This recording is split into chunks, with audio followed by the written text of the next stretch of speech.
గుంటూరు జిల్లా తెనాలిలో అనేక కేసులు ఎదుర్కొంటూ రౌడీషీట్ నమోదైన 3 యువకుల కుటుంబాలను జగన్ పరామర్శించారు. హైతానగర్లో దోమ రాకేష్ ఇంటికి వెళ్లిన జగన్ కుటుంబ సభ్యులను పరామర్శించారు. పిల్లలు బాగున్నారా? మీకు రేడియో ఉందా? ఉంది. అది బాగుందా? బాగుంది. అక్కడే జాన్ విక్టర్, కరీముల్లా కుటుంబ సభ్యుల్ని అడిగి వివరాలు తెలుసుకున్నారు. అన్నట్టు మీ ఇంట్లో పిల్లుందా? ఉంది. మంచంలో నల్లుందా? లేదు. గోడ మీద బల్లి ఉందా? ఉంది. అది ఆడదా మగదా? రౌడీ షీటర్ల పరామర్శపై వ్యతిరేకత రావడంతో నిందితులు లేకుండా వైకాపా నేతలు జాగ్రత్త పడ్డారు. ఒక దొంగ వాల్మీకిగా ఎలా మారాడో చెప్తూ అక్కడ వాళ్ళని నా కీర్తనలతో మారుస్తున్నాను. ఎందుకు మా ఏరియాకి వచ్చి ఇక్కడ గొడవ పడతా ఉన్నావని చెప్పి అడిగినారు. అవునా? అబ్బా. కానిస్టేబుల్ పై దాడి కేసులో నిందితులుగా ఉన్న జాన్ విక్టర్, కరీముల్లా 3 రోజుల కిందటే జైలు నుంచి విడుదలయ్యారు. మా షట్టకుడి మీద చేసుకుంటావురా. వయసులో ఉన్నప్పుడు యువకులు తప్పు చేసి ఉంటే ఉండొచ్చని, వారిపై కేసులు ఉంటే ఉండొచ్చన్న జగన్ మెదడు వ్యాధి రావడం లేదు కదా, అంత మాత్రాన వారిని బహిరంగంగా దండిస్తారా అంటూ వారిని వెనకేసుకొచ్చారు. పిల్లలన్నాక వీళ్ళు వయసులో ఉన్నప్పుడు ఏదేదో కేసులు పడిండొచ్చు, గొడవలు జరిగిండొచ్చు, కేసులు పడిండొచ్చు, కేసులు నిండొచ్చు. ఇప్పటికి చాలా ఎక్కువైంది. నా బేటాల టైం అయింది. బేటాలంటే హిందీలో బిడ్డలు.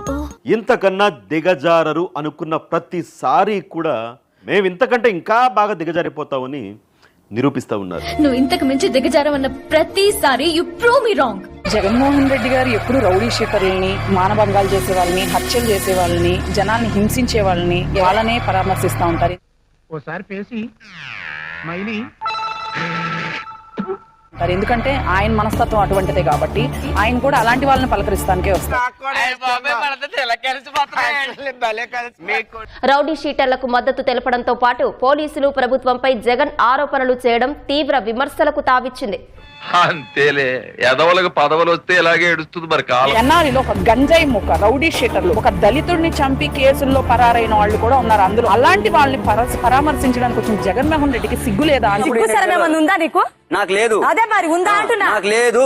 రౌడీ షీటర్లను పరామర్శించడానికి జగన్ ఎందుకు తెనాలి వచ్చారంటూ దళిత ప్రజా సంఘాలు నిరసన తెలిపాయి. 4 మార్చండి. నువ్వు మారవా? అదే మాస్టర్, మారతానే చెప్తున్నా. ఈడు మారాలి, ముందు మారతానే చెప్తున్నా మాస్టర్. ఈడు మారాలి.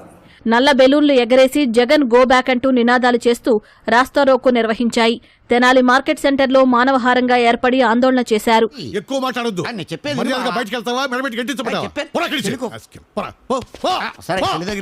పులివెందుల ఎమ్మెల్యే జగన్మోహన్ రెడ్డి గారిని తరిమి కొట్టిన తెనాలి.